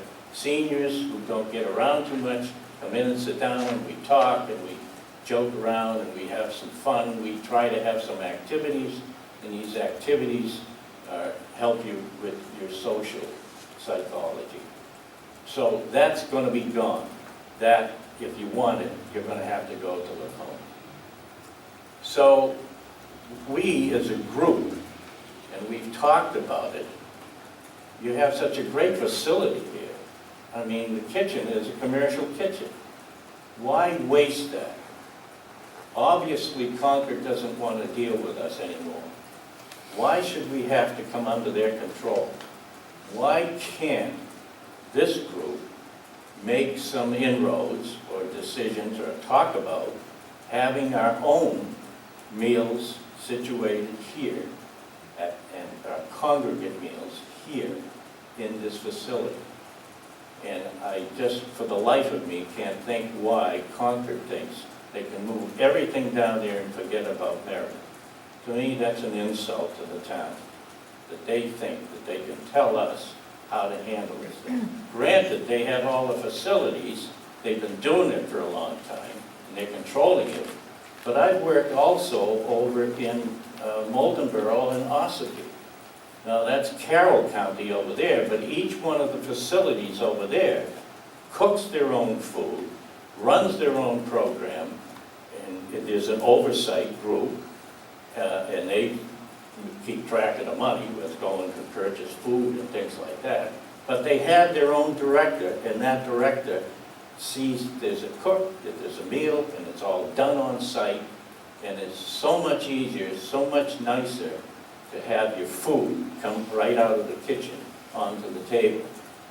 Where this outfit down here, it's institutional food, so you get it trucked in, and these folks, we all have to warm it up and test it and go through a dozen different shenanigans to try to make sure it's proper and right according to the rules. So what we'd like to present to you folks is that, number one, is there a possibility that we could run a program here in Meredith for seniors, come in for a congregate meal, hire or find a person who can run a program here for social gatherings and do their bingo, or have people come in and talk to us. Or I know Laconia even has nurses come in and talk to the people about their foot problems or taxes and stuff like that. So there's a myriad of things that need to be done, and you need a certain kind of person that can do that.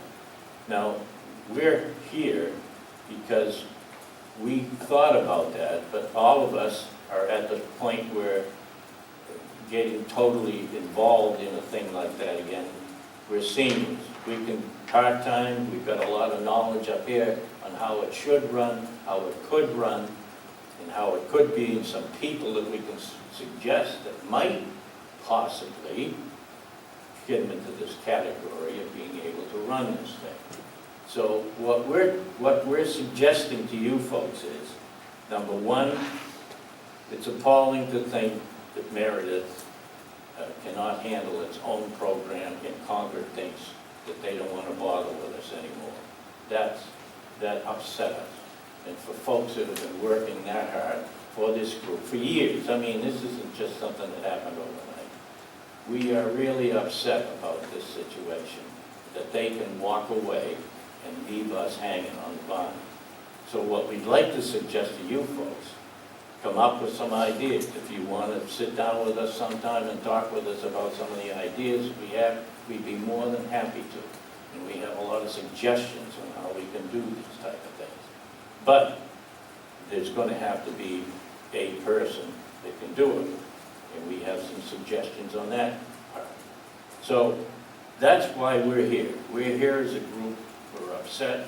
We don't think it's right. We don't think it's right what they've done. And at this point in time, it's just appalling to have it happen. Does any one of you folks want to add anything to that? Could you give me your name again, sir? My name is Robert Franks, Franks.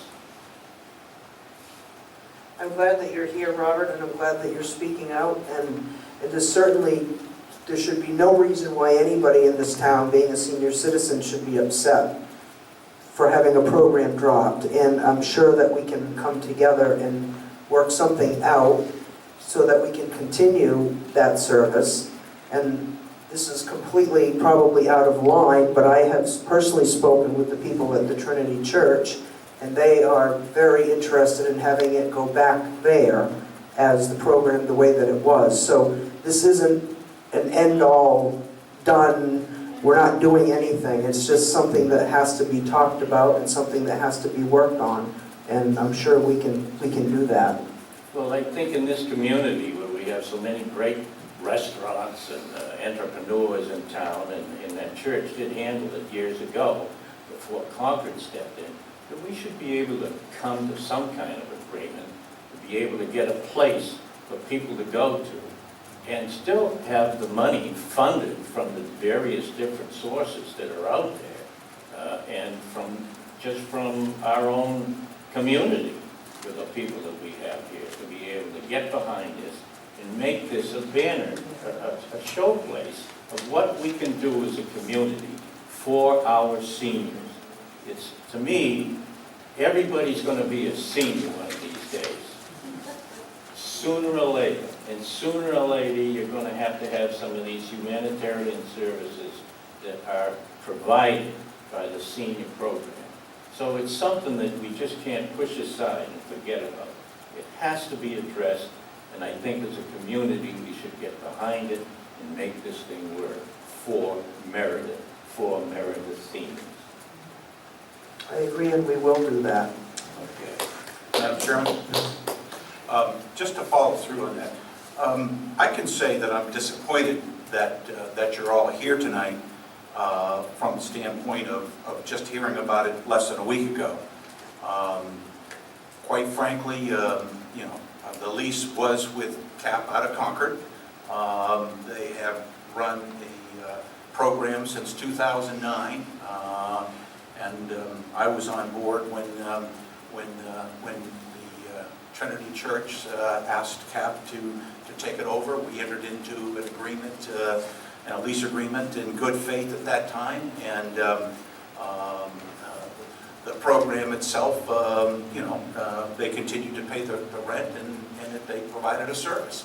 But I think what I'd be interested in seeing and hearing is if there is a strong consensus and a group that wants to get together and bring a proposal to us.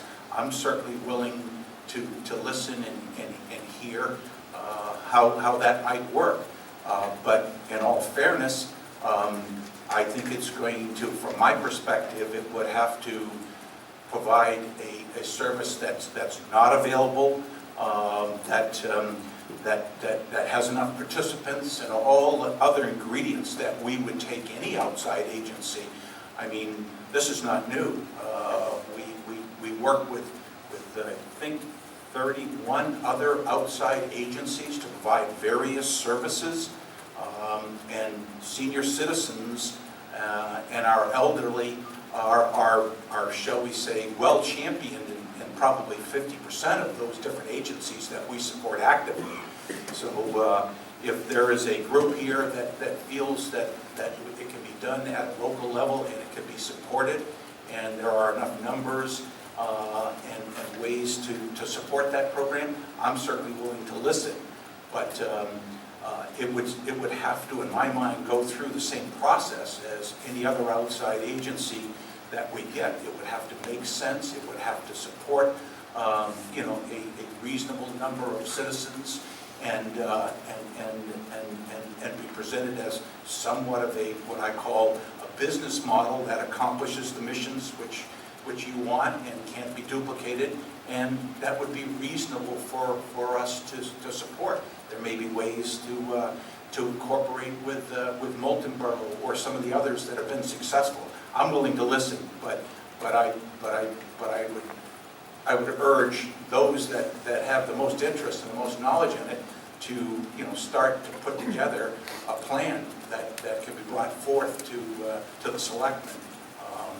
I would sense that it would be their responsibility to get the groundwork laid and to come in and have dialogue with us. The question in my mind is that selectmen willing to listen to. Oh, I think I've made it quite clear that You have at to least speak I'm into the microphone. willing to listen, but I also want to make sure that you understand that we're not the ones who shut the program down. That was a And business we're decision aware of that. Yeah, by And the another numbers- agency, which we happen to to support by virtue of a lease agreement that had been, shall we say, successful at different degrees over different years. But initially, it was presented to us, and it was a model that we felt that we could support. The community center is just exactly that. We have other nonprofits also that may be interested in sharing the facilities as well, who basically since 2009 have not, because of our lease agreement with CAP. So I would urge your group to do their best to put a proposal together and show us the interest in some of the ways it might be reasonably funded, and we'll have that dialogue. Absolutely. One of the things that we're aware of, that you may not be, some of those numbers and figures that you had from CAP, there's some things that were going on behind the scenes that go back a year, and we're aware that the numbers that you finally got a couple of months ago are not good numbers because of some situations that were going on. We feel that there's, enough seniors here and Meredith people here to support a program like this. But we also want to know if the board is willing to step up to the plate on some of the things that have to be done, because it's Meredith and it's Meredith people that we're concerned about. So, yes, we'll try to get together and see if we can come up with something. Nate, you want to speak? Yes, I have. Just a quick question. So what is the relationship of the town with CAP right now? I guess that's my first question, because I have a second part that kind of gets to me. By the end of June 30th, by the end of June, they won't be providing the service with them. May. They won't, at the end of May, they won't provide any service. Correct. Okay, then my second part, and this comes by outside agencies, we are giving CAP $36,588. Different arm of CAP. Different on the CAP. Yeah, that's the local CAP office, and that's for the fuel assistance and the programs they run out of the local office. Okay. During the budget discussion, what happens is that CAP was paying the lease here, but we were not, there was no funding to that arm of CAP out of Concord to fund the senior programs. Their funding came from state and federal sources, is what they told us. So. Other board comments? No. Madam Chairman, Yes. I think one of the things that this group and you should think of right before they start is this to be, if it's to be a Meredith program, run by Meredith program people, would there be a rental fee attached that they would have to meet, as well as prepare the meals and figure out programs? Just where does Meredith stand in regards to making the use of this facility to the seniors, and at what cost to them? We don't have any details. Well, I can see this will be another discussion, and obviously you can get together and come up with some paperwork, some documentation, something tangible that the board can look at, and we'll start from there. We'll just go from there. And we'll work something out. And I thank you again for all coming in, because it is very important. I think it's to be said, to be continued. I think that's what we state right there. Do we have any select board comments on any other items? See if you got anybody else. Is there anyone else that would like to speak? Sir? Thank you, Madam Chairwoman. My name is Don Morrissey, and I'm a summer resident at 233 Bear Island. I appeared before this group back on August 19th, and the selectmen at that time, the select board, was unanimous in agreeing with a proposal that I had submitted with the support of our fellow islanders for a modification to the cattle landing dock. And I was pleased to hear town manager's comments about the dock being repaired. I was down the other day and it was closed and it looked really bad. So thank you for that. But with the damage that was done, it seems that this is an appropriate time to put into play what this board had basically agreed with last year, last August. I'm informed by DES, a representative, in an informal conversation, that they saw the newspaper article that appeared after I was here and contacted the town, and that the individual I spoke with, supported the fix that I outlined, as did your board. And this is an important point, I think. We're worried about extending the dock at Cattle Landing with the fix I suggested, and imposing on the property boundary line as extended out into the water by the neighbor to the right as you're standing looking out at the lake. I believe that was the neighbor in question. The DES referred to it as an expansion, not an extension. The suggestion that I had made would have been an expansion. And that suggestion, as you may recall, was to box in the two large posts on the more southerly side, the side closest to that neighbor, to box them in, frame them in, and deck them so that there was a smooth surface as opposed to two huge telegraph poles sticking out and limiting the number of boats that could tie up there. And the final point I would like to make is that I was also led to believe that when DES is dealing with a municipality for the greater common good, they had more leeway with issues like this as opposed to if they were dealing with a private individual property owner. In other words, the common good dictates that they could have some more leeway in their decision making.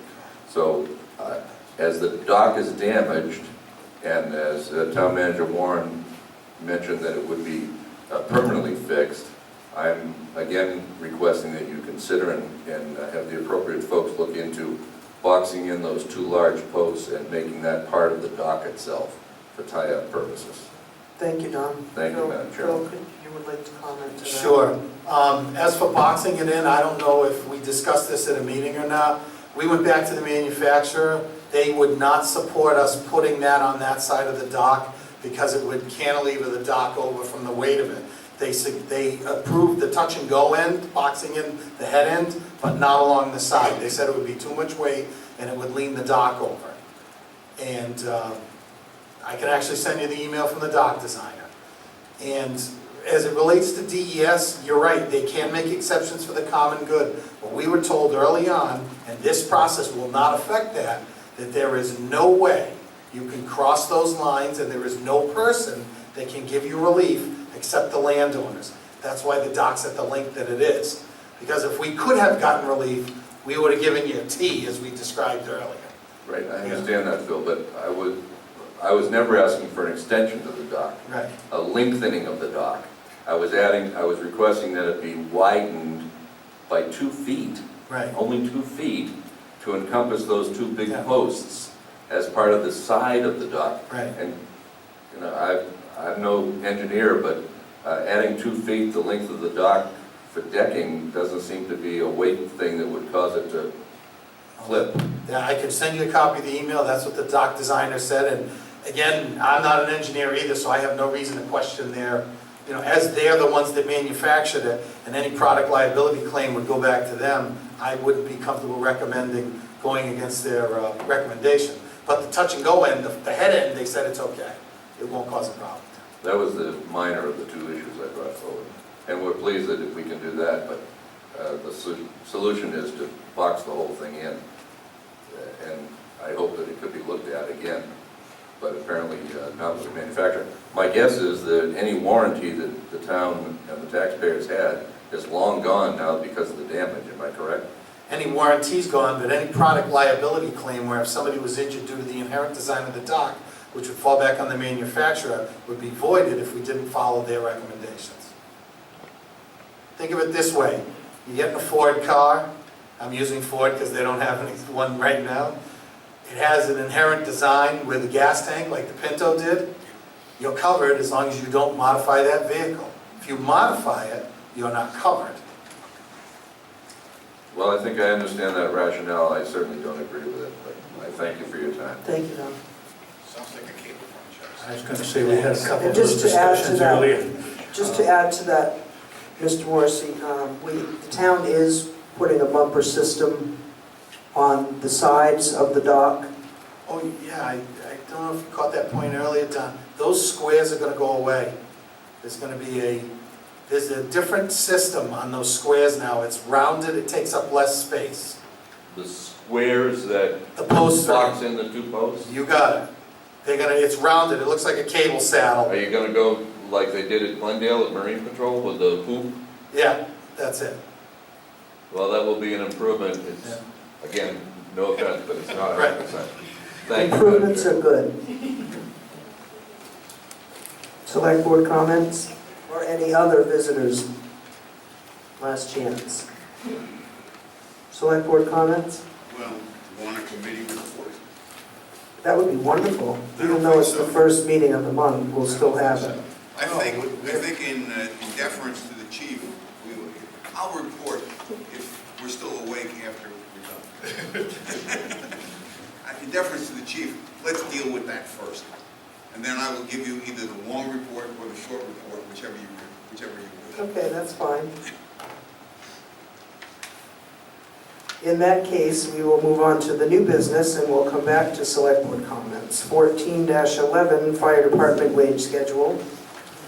Thank you, Madam Chair. As we discussed in the workshop and is contained in your packet, a proposal was made and the board discussed it at length regarding the need to adjust the rates for the fire department personnel based on information that we gathered through a salary survey of surrounding communities.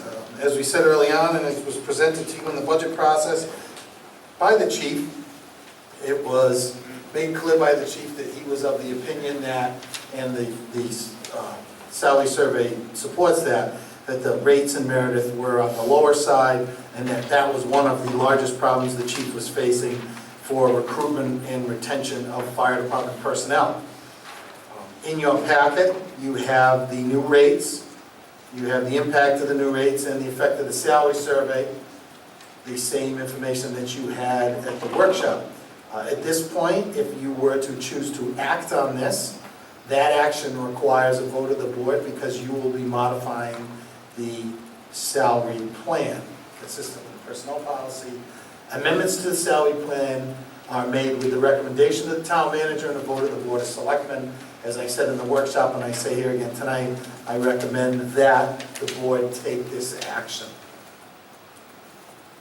Thank you, Phil. Does someone want to give me a motion on that? Madam Chairman, I'd be glad to do that. I move that the board approve an amendment to the salary plan relative to the hourly rates for the fire department as presented and recommended by the town manager in the workshop of, and I think the date is 17? Yes. 4/17/2014, based on analysis and review of various area fire departments and rates of compensation being paid. Thank you. Is there a second on that motion? Thank you, Lou. Is there any further discussion? Madam Chairman, just a comment that I made the last time as well. The assumption was that this was based on 2013 work hours, actual work hours in different categories in terms of the payment. So the amount that we are going to come up with is about $107,554.05, but we budgeted $115 in our actual 2014 budget. If it comes to the point where this gets distorted in any way, shape, or form, I would just ask that the town manager come to us as soon as we get somewhere near close to that, so that we can consider, either an additional appropriation or moving some funds around or something. Okay. To cover it. That's all. We'll do that. Thanks, Peter. Any other comments? Yes, if we vote on this tonight, this goes effective immediately. It'll be effective, yeah, it'll be effective immediately. The effect of it, I hate to say it twice, is that the fire department's paid monthly, so their checks they get at the end of May will be at the new rate. So my concern probably, I mean, this 7 months we're talking about possibly here then versus the 12, that's what I was worried about. Exactly, So yes. next year it'll be a different story. Yeah, we'll have Different better way, yeah. history, yeah.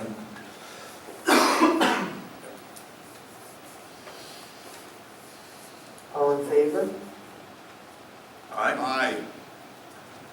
Motion passes. Thank you. Thanks, chief. Thank you. You want the long version or the short version? The Lou version. That'll be short. Well, a lot of stuff's been going on. Although I would say that the press has done a pretty good job of reporting what's been happening. We had a meeting on this is the infamous 3 and 25 committee. We had a meeting on Wednesday, the 23rd of April. And one thing that was raised was the issue of whether improved signalization would help or remedy the situation at the intersection. We were told by the engineers that that had been considered by the prior committee and had been rejected as not really making any significant difference, although they said that it would obviously be better than the traffic lights that we have now. It would also be better than a single-lane roundabout, but they considered a single-lane roundabout insufficient. So they are going to come back to us and tell us sort of how improved signalization would improve the situation, as to whether or not it should be considered as an acceptable alternative. One of the things in discussing improved signalization was that there would likely be additional pavement added to Route 25.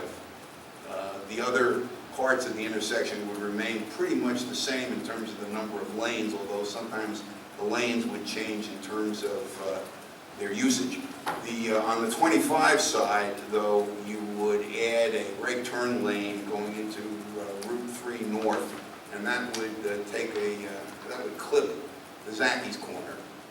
And the other proposal was to add a second lane going eastbound, and that would potentially clip some of the parking lot at Bay Point and some of the park further down the road.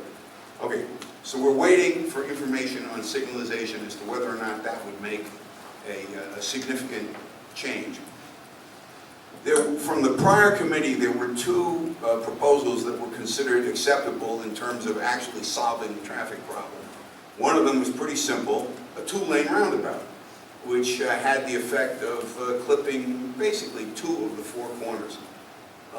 The other was a much more elaborate scheme that involved a roundabout at Pleasant Street, going across behind the bank, crossing Hawkins Brook on a 3-lane bridge, going across the town sewage pumping station and knocking that out, although I don't think it was ever considered by that committee, crossing Route 3 with another roundabout, and then exiting, at least to the west, to Plymouth Street, across what's now a town parking lot.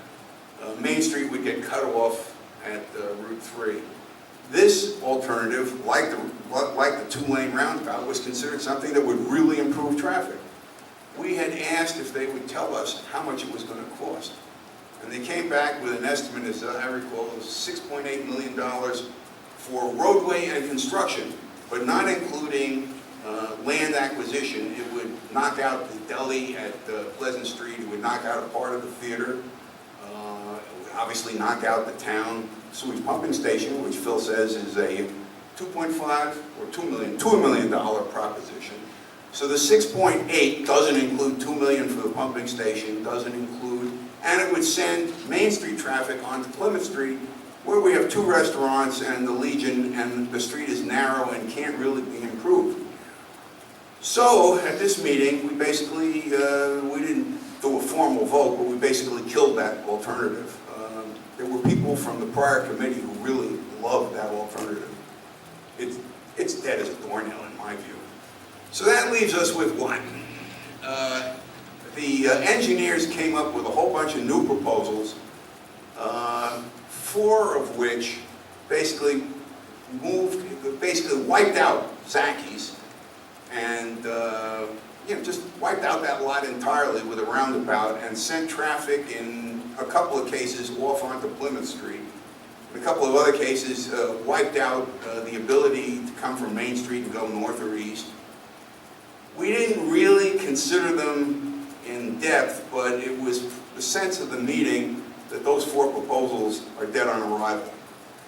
Which leaves us with a 2-lane roundabout, a roundabout which the state engineers, I think, fairly clearly don't like, which would have 2 lanes going west and 1 lane going east. They are really set on getting the traffic going east on Friday night moving. I think they're almost more concerned about that than they are concerned about the Sunday afternoon tie-ups going west. Phil, you can... No. I think that's my view. So, okay, so you got a 2-lane roundabout, you got a 2- and 1-lane roundabout, and you got signalization, and you got do nothing. Now, if you do any of the 3 that involve some kind of construction, lane building, you can get things done with pedestrians, you can get things done with bicycle access, you can make improvements. I think if we do nothing, the likelihood is we'll get nothing. That's my own guess, and that's kind of where we are. So we're coming to another meeting to consider the proposals that they had made and to see if we can massage the 2-lane roundabout or the 2 and 1 or the signalization. Maybe signalization will actually give us enough traffic flow that we won't have to do much of anything. End of meeting. Do you have the schedule for the next meeting? Schedule of the next meeting is Thursday, May 29th at the Community Center at 3 o'clock. Madam Chair, Yeah. one of the items that I know that I think we talked about at the meeting, Lou, but one of the items that we probably should require of the consultants is not only give us what these configurations look like, start to give us the costs, as we did, with the other one. Because if a 2-lane roundabout properly placed with minimal intrusion on land costs significantly more than signalization, but the gain between the 2-lane roundabout and any gains from signalization aren't significantly different, we should be looking at that at this point. Oh, absolutely. So, Absolutely. I've been urged to let people know that there is a website. It's, wait a second. Well, www.meredith3-25.com. But that's what the town site is? no, that's the site for That's the the project. engineer's site. Right. www.meredith3-25.com. And in there you'll find all of the material from the prior committee, which I guess met from 2006 to 2009 and Like 40 pages. put out a huge 1.5-inch report. And what's been going on more recently. I'm hopeful that we'll have some progress soon. Thanks, Lou. Any other reports or comments? Any questions? Hearing none, meeting adjourned, 6:30. You have to go in a non-public session. Okay, meeting unadjourned. Thank you. You're going into, wow, you fast, that was all set. We need to go into a non-public session for RSA 91-A:3, Roman numeral 2A, which is dismissal, promotion, or compensation of any public employee. So we go to the next one. Yeah, you'll have to take a vote at that time to go into non-public session, but we just wanted to announce it before we adjourn. Okay. Okay, now we will adjourn. Yep, thank you. Meeting adjourned. You can just stay here, actually, until everybody.